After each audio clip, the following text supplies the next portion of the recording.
Sa kalaliman ng kagubatan ng Sierra Madre, kung saan ang hangin ay nagdadala ng sinaunang mga kwento at ang araw ay sumusunog ng walang awa, ang isang mapanganib na lihim ay naghihintay na baguhin ang tadhana ng dalawang mundo.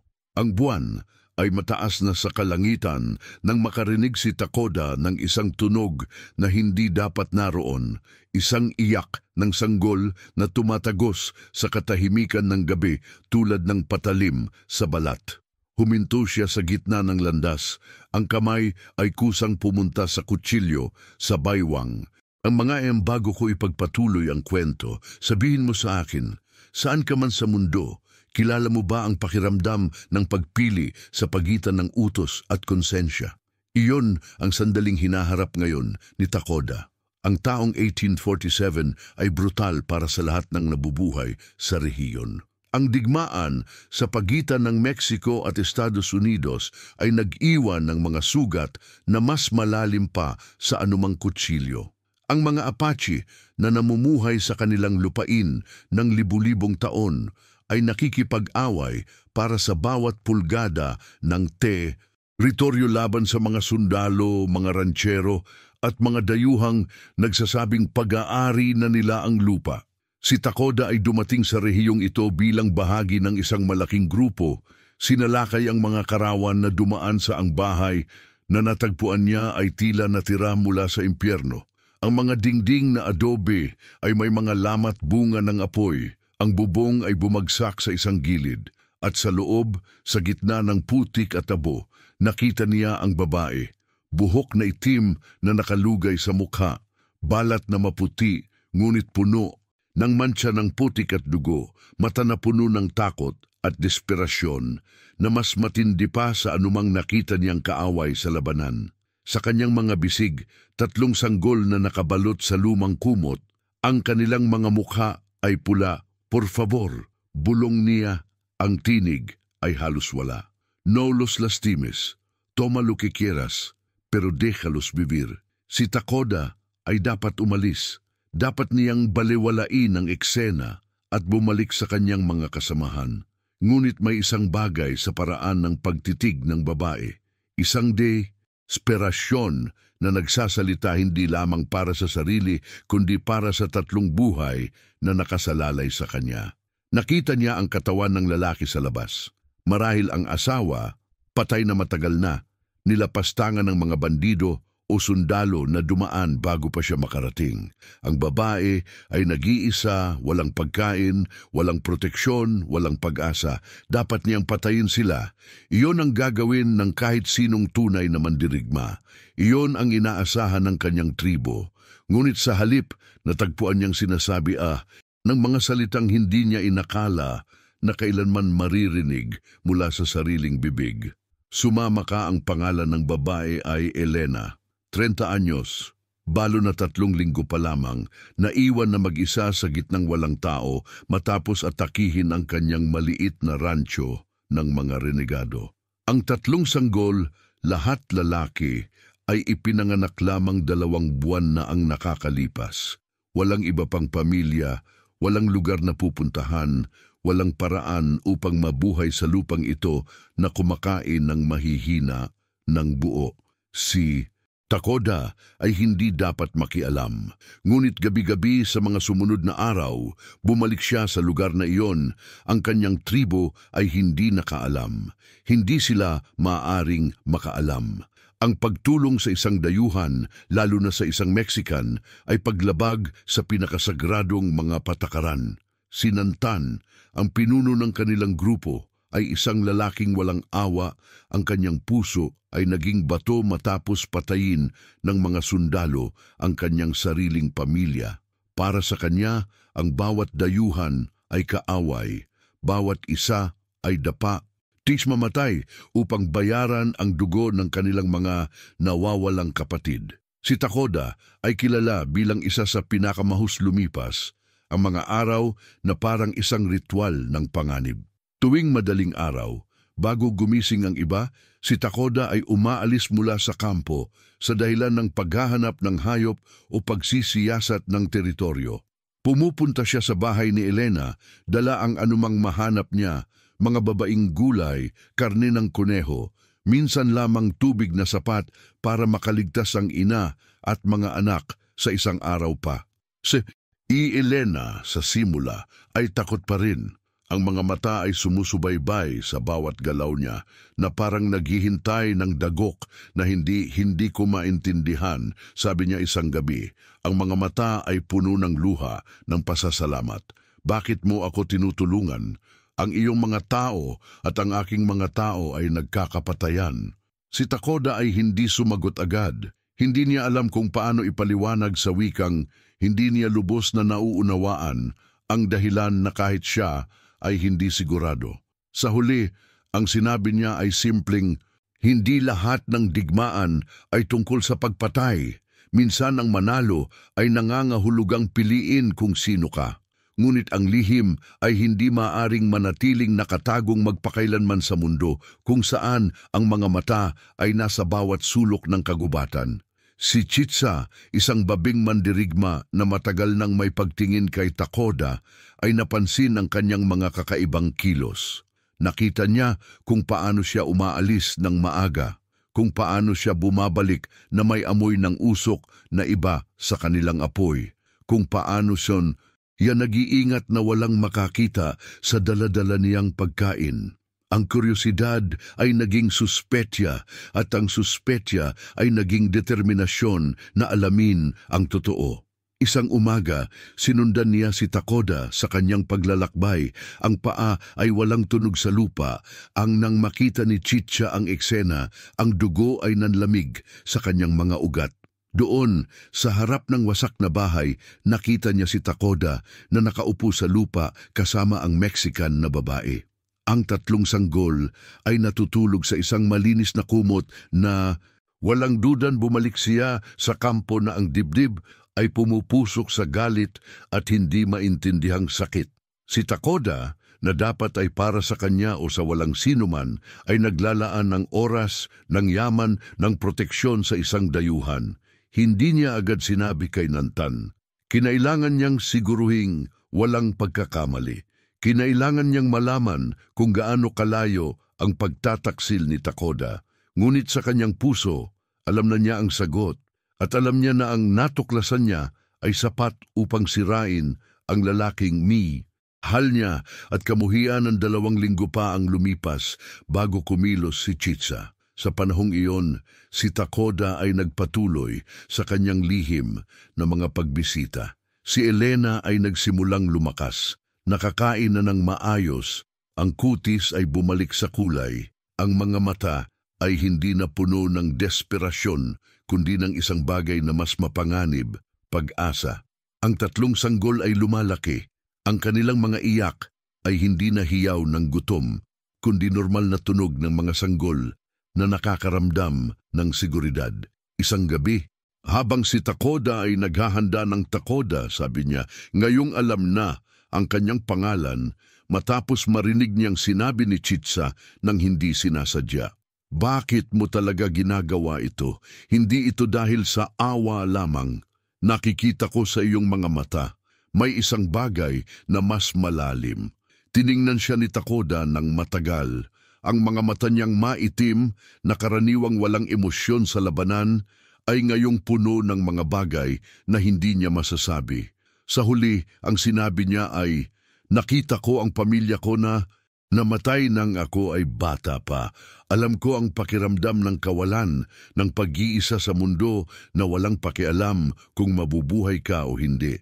Hindi ko mapipigilan ang nakalipas, ngunit ikaw at ang mga sanggol na ito kaya kitang protektahan.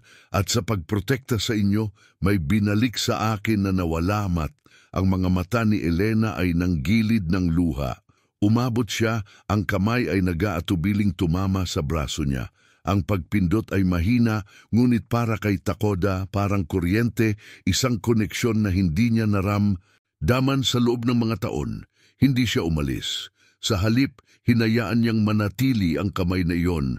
Ang init ng balat ay sumasalungat sa lamig ng gabi. Ngunit hindi malayo. Nanonood si Chitsa mula sa dilim. Ang mga mata ay nagniningas ng galit na hindi na maitatago. Kinabukasan, habang ang araw ay sumikat sa ibabaw ng mga bundok, tinawag ni Nantan ang isang pulong ng lahat ng mandirigma. Ang mukha niya ay bato, ang boses ay matigas na parang bakal. May isang traidor sa ating kalagitnaan. Anuns, Yonya, ang mga salita ay bumagsak sa grupo na parang mga bato sa tubig na tahimik. Isang lalaki na lumabag sa ating mga patakaran na naglagay ng buhay ng dayuhan bago ang kapakanan ng tribo. Lahat ay nagsimulang magbulungan. Ang mga mata ay nagsimulang maghanap ng sino ang si Chitsa ay tumayo. Ang katawan ay tuwid, ang tinig ay malinaw at puno ng determinasyon. Si Takoda, sabi niya, at ang pangalan ay tumunog na parang hatol. Si Takoda ay tumutulong sa isang Mexican na babae at sa kanyang mga anak. Nakita ko siya hindi isang beses, ngunit maraming beses. Dinala niya ang ating pagkain, ang ating yaman sa mga kaaway. Ang katahimikan na sumunod ay mas malakas kaysa sa anumang sigaw. Lahat ng mga mata ay lumipat kay Takoda, naghihintay, hinuhusgahan na, naghihintay ng pagtanggi. Ngunit walang dumating. Si Takoda ay tumayo dahan-dahan, ang ulo ay mataas, ang mga mata ay direktang tumingin kay Nantan. Totoo, sabi niya, at ang amin ay nagdulot ng mga bulong-bulungan na sumiklab sa grupo. Tinulungan ko siya. Tinulungan ko ang 3 sanggol na mamamatay kung hindi at gagawin ko ulit. Ang galit ni Nantan ay parang dagundong, mabilis at walang awa. Alam mo ang parusa para sa gayong pagtataksil, sigaw niya. Ang sinumang maglagay ng kaaway bago sa tribo ay dapat mamatay o tawagin sa labas ng ating hangganan magpakailanman. Lumapit siya kay Takoda, ang mga mata ay nagniningas. Bakit? Bakit mo gagawin ang gayong kahangalan para sa isang walang halaga na Mexican at sa kaale? Anyang mga bastardo. Si Takoda ay hindi yumuko dahil ang pagpatay ng walang muwang ay hindi kami ginagawang mas malakas. Ginagawa tayong mga hayop. At kung iyon ang ating naging, kung ano pa ang nilalaban natin. Ang sagot ay hindi ginawang mas kalmado si Nantan, kung ano pa mas lalo itong nagalit. Ngunit bago pa niya magawa ang kahit ano, isang matatandang mandirigma na nagngangalang na Shoba ay tumayo. Maghintay, sabi niya. Ang tinig ay may autoridad ng mga taon at karanasan. Si Takoda iisa sa ating pinakamahusay na mandirigma. Hindi natin dapat balewalain ito. Maaari tayong magbigay ng pagsubok. Kung mapatunayan niya ang kanyang katapatan sa tribo sa ibang paraan, maaari nating pag-isipan ang kanyang pagba. Si Nantan ay nag-isip ng mahabang sandali. Sa wakas, tumango siya ng mabagal.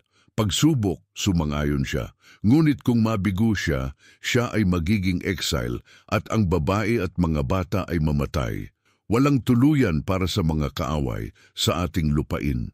Ang mga salitang iyon ay tumagos kay Takoda na parang mga patalim. Alam niyang ang anumang pagsubok na ibibigay ni Nantan ay idinisenyo upang siya ay mabigo. Ngunit wala siyang pagpipilian. Tumango siya, tumanggap ng hatol, alam na ang mga buhay ni Elena at ng mga sanggol ay nakasalalay sa kanyang kakayahan na manatiling buhay at manaig. Ang pagsubok ay inanunsyo kinabukasan. Si Takoda ay kailangang mag-isa na humarap sa 3 pinakamahusay na mandirigma ng tribo sa isang labanan na walang sandata, lamang ang kamay at kakayahan. Kung manalo siya, mapatunayan niya ang kanyang lakas at kaang gabi bago ang pagsubok, tumakas si Takoda mula sa kampo. Alam niyang maaring ang huling pagkakataon na niya itong makita si Elena. Nang makarating siya sa bahay, nakita niya siyang gising pa, nakaupo sa sahig, na may isang sanggol sa kanyang bisig habang ang dalawa ay natutulog sa kumot. Tiningnan siya ni Elena at agad na nalamang may mali. Ano ang nangyari? Tanong niya. Ang takot ay bumalik sa kanyang tinig. Nalaman nila, sabi ni Takoda ng simple. At bukas, kakailanganin kong lumaban upang patunayan na karapat-dapat akong mabuhay at nakarapat-dapat kayong maging protektado. Tumayo si Elena ng dahan-dahan, inilapag ang sanggol kasama ang kanyang mga kapatid. Lumapit siya kay Takoda, ang espasyo sa pagitan nila ay nawala ng tuluyan. Hindi mo kailangang gawin ito, bulong niya. Maaari kang lumayo, makakagawa ako ng paraan. Hindi ako nagnanais na mamatay ka dahil sa akin. Hindi ito tungkol sa iyo. Lamang, tugon ni Takoda. Ang kamay niya ay tumaas, ang mga daliri ay nag-aatubiling humalik sa pisngi niya, ang pagpindot ay magaan na parang pakpak ng ibon. Ito tungkol sa pagpili kung anong uri ng lalaki ako. At pipiliin kong maging isang lalaking protektado ang mga taong hindi makakaprotekta sa kanilang sarili, kahit na kamatayan ang kapalit. Si Elena ay hindi nakagalaw. Ang hininga ay natigil. Ang puso ay tumitibok ng napakalakas na tila maririnig sa buong kwarto. Lumipat ang tingin ni Yamula sa mga mata ni Takoda patungo sa mga labi niya at pagkatapos ay pabalik. Ang tensyon sa pagitan nila ay halos maramdaman, isang kuryenteng parang babanat ang mundo. Ngunit hindi sila gumalaw. Hindi pa. Ang pagitan na iyon, ang maliit na espasyo na naghihiwalay sa kanila ay parang abismo na hindi pa nila handang tawirin. Bumalik ka, bulong ni Elena, ang tinig ay nanginginti. Bumalik ka sa akin, bumalik sa amin.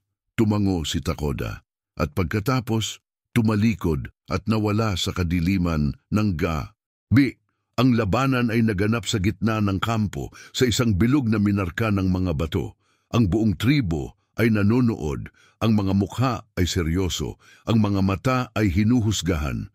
Sinantan ay nakatayo sa pinakamataas na bato, ang mga kamay ay nakatiklop, ang mukha ay walang emosyon.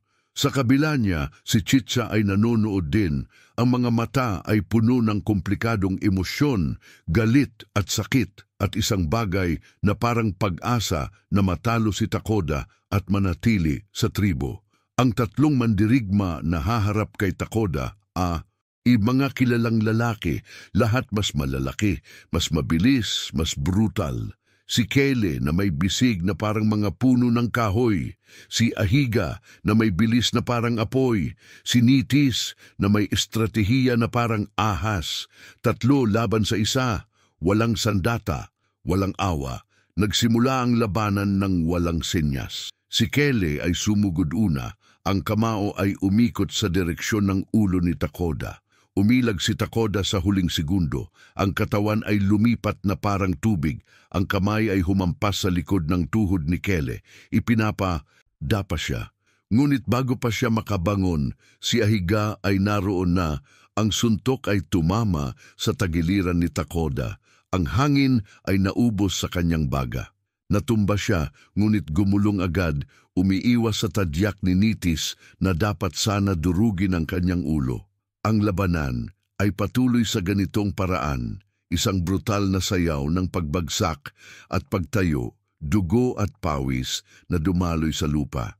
Si Takoda ay natamaan ng paulit-ulit, ang katawan ay puno na ng pasa at sugat, ngunit hindi siya sumuko. Bawat beses na boom, agsak siya, tumayo siya muli. Ang mga mata ay determinado, ang isip ay nakatuon sa mukha ni Elena sa tunog ng iyak ng mga sanggol na nangangailangan ng proteksyon. Sa huli, matapos ang kung ano ang tila oras ng walang tigil na labanan, natagpuan ni Takoda ang butas sa depensa ni Nitis. Humampas siya ng mabilis at tumpak, ang siko ay tumama sa sentido ni Nitis, ipinapadapa siya. Si Ahiga ay sumugod, ngunit si Takoda ay mas mabilis. Ang binti ay lumipad at tumama sa dibdib, isinampay siya palay. Si Kele, ang huling nakatayo, ay sumugod na may sigaw ng galit. Ang dalawa ay nagtagpo sa gitna, ang mga kamay ay nagsalubong sa hangin. Para bang ang panahon ay bumabagal. Ang katahimikan ay bumalik. Si Takoda ay nakatayo sa gitna ng bilog, tumatakbo ang dugo mula sa sugat sa noo. Ang hininga ay mabigat, ang katawan ay nanginginig. Ang tatlong mandirigma ay nakahiga sa paligid niya, nabigo, ngunit buhay pa. Tiningnan niya si Nantan, hindi umaapela, hindi nanghihingi, lamang naghihintay ng Antolix, si Nantan ay bumaba mula sa bato ng dahan-dahan. Lumapit siya kay Takoda, tiningnan siya ng matagal. Napatunayan mo ang iyong lakas, sabi niya sa wakas. Ngunit hindi ito sapat. Ang laban ay tapos, ngunit ang tanong ay nananatili. Pipiliin mo ba ang tribo o pipiliin mo ang dayuhan? Si Takoda ay hindi nag-alinlangan. Pipiliin ko ang tama, sabi niya. Ang tinig ay mahina ngunit matibay. At ang tama ay protektahan ang mga walang kakayahang protektahan ang kanilang sarili.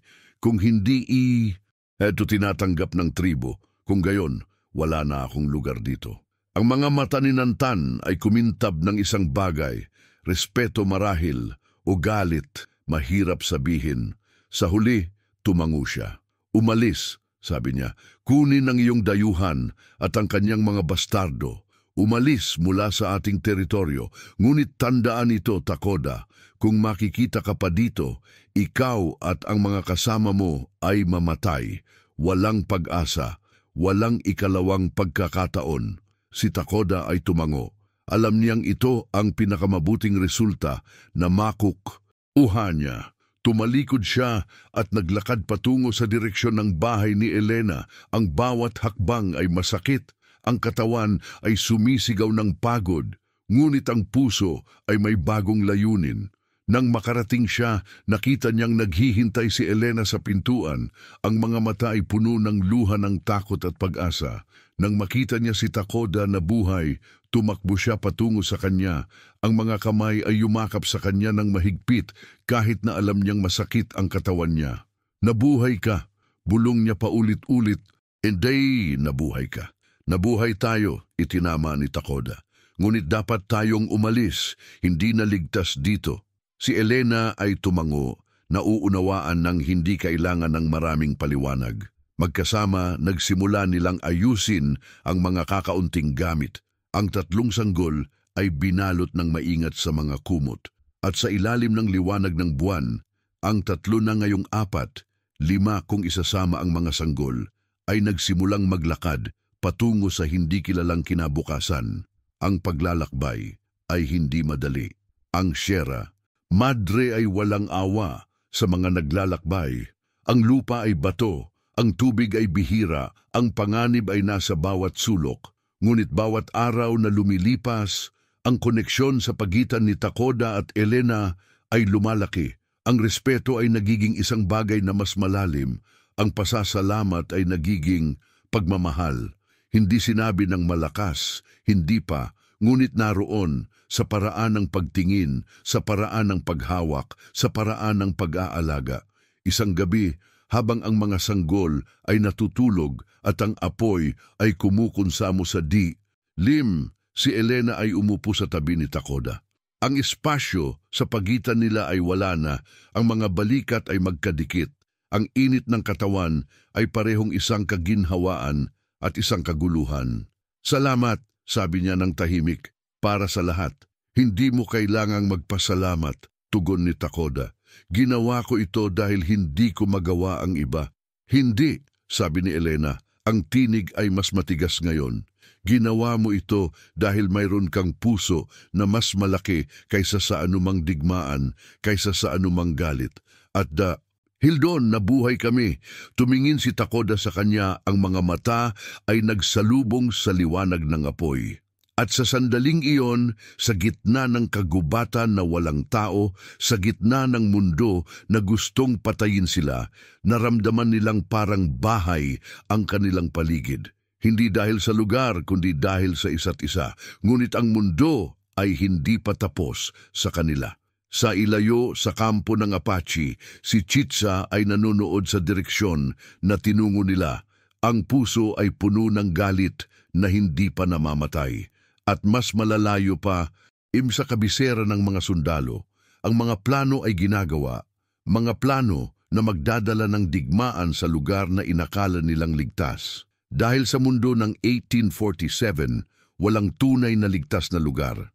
Walang lugar kung saan ang pag-ibig ay maaaring lumaki ng walang sakripisyo. Walang lugar kung saan ang pagpili ng puso ay hindi